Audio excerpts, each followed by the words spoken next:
असफलता, जिससे दुनिया के ज्यादातर लोग डरे हुए हैं। अब असफलता का मतलब कोई बड़ी कॉम्पिटिटिव एग्जाम में फेल होने का मतलब नहीं है।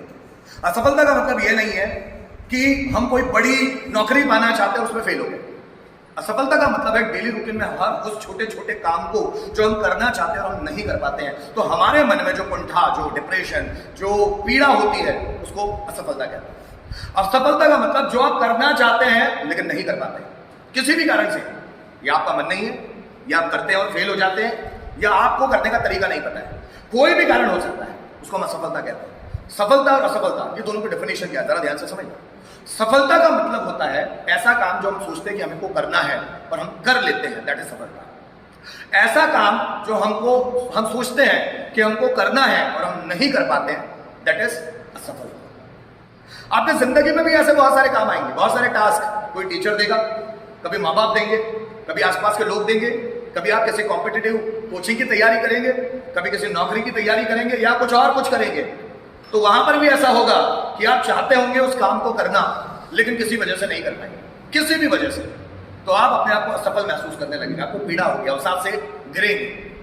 लेखक बताने की कोशिश कर रहे हैं कि कभी भी हमको उस स्थिति में कमजोर नहीं समझना है, बिल्कुल भी कमजोर नहीं समझना।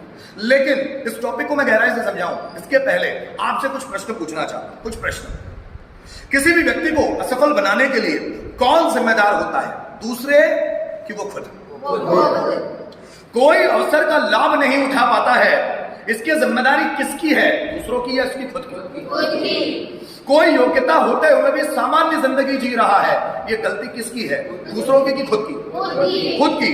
कोई आधे मन से काम करता है फिर उसको उसका रिजल्ट नहीं मिलता, तो ये जिम्मेदारी किसकी है, दूसरों की या खुद की? कोई जीवन के प्रति निराशावादी है, डीमोटिवेटेड है, ये गलती दूसरों की है कि खुद की?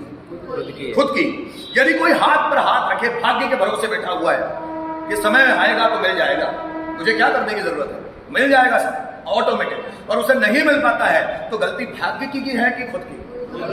याद रखना दोस्तों, ये जितने भी प्रश्न हैं इसमें गलती सिर्फ हमारी होती है, सिर्फ हमारी।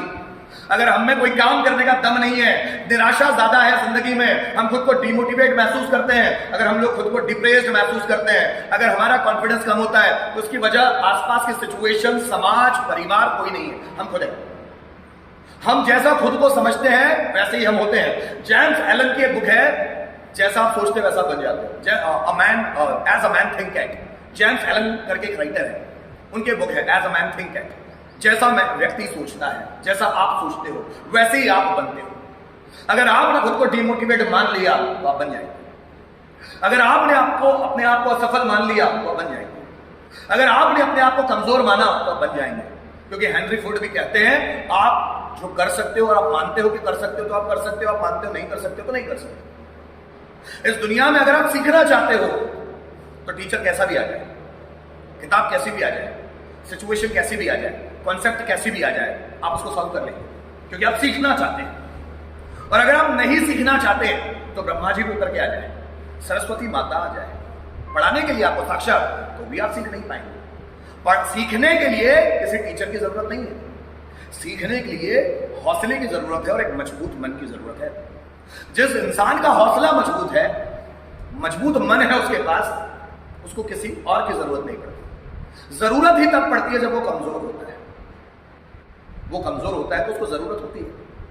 और कभी कभी कुछ लोग कमजोर नहीं होते, लेकिन उस काम में महारत हासिल करने के लिए उसको किसी की जरूरत पड़ती है। जैसे अर्जुन को जरूरत है द्रोणाचार्य की, तो वैसे ही द्रोणाचार्य को भी जरूरत थी परशुराम जी की। परशुराम जी को आज इतना पहचाना क्यों जाता है? उनके 3 सबसे ज्यादा बेहतरीन शिष्यों के कारण, पितामह भीष्म, द्रोणाचार्य और अंगराज कर्ण। ये तीनों सबसे बेस्ट शिष्य हुए, जिसके कारण परशुराम जी की ख्याति पूरे भारत में फैल गई। जरा समझना, हर एक को एक कुशल गुरु की जरूरत होती है ताकि वो खुद कुशल बन सके। जरूरी नहीं है कि आपको सीखना है तो ही आपको गुरु की जरूरत है, आपको कुशल बनना है तो भी गुरु की जरूरत होती है, क्योंकि गुरु आपसे बेहतर जानता है चीजों को, उसके अनुभव रहे हैं। द्रोणाचार्य को भारत में कोई नहीं जानता था, द्रोणाचार्य के पास ऐसी कोई उपलब्धियां नहीं थी जिससे भारत में उनका वरदान हो, लेकिन अर्जुन को पूरे भारत में जाना गया। जरा समझना मेरी बात। रामकृष्ण परमहंस को इस दुनिया में कोई नहीं जानता था, कुछ चुनिंदा लोग जानते थे, लेकिन आज देश विदेश में अगर रामकृष्ण परमहंस को जाना जा रहा है तो उनके शिष्य स्वामी विवेकानंद के कारण। जरा समझ, जब भी गुरु में दम होता है तो उसके शिष्य में ऑटोमेटिक दम आ जाता है। लेकिन अगर जो शिष्य है उसमें जिज्ञासा है कुछ सीखने की, वो टूटता नहीं है, उसके हौसले बुलंद है, वही बेहतरीन शिष्य भी बन पाएगा। असफल होना सिर्फ ये सोचना है कि मुझ में कोई कमी है, तभी आप असफल हो सकते हो। जब आप अंदर से पूरी तरह से भरे हुए हैं, you are full of the confidence, you are full of the energy, you are full of passion and perseverance, so कोई भी आपको बीट नहीं कर सकता, कोई भी बीट। इस दुनिया में जितनी भी परिस्थितियां आपको ब्रेक करने के लिए, आपको डाइवर्ट करने के लिए आ रही है, that is the milestone of your life that can change your life, but no one believes in that. कोई भरोसा ही नहीं करता। जितनी भी आपकी लाइफ में विपत्तियां आती है, आपको मजबूत बनाने के लिए आती है। जब भी आपका माइंड डिप्रेशन में जाता है, समझ लेना उसकी नई शुरुआत होने वाली है। वो डिप्रेशन ये सोचने के लिए आया हुआ है कि गलतियां क्या हुई है,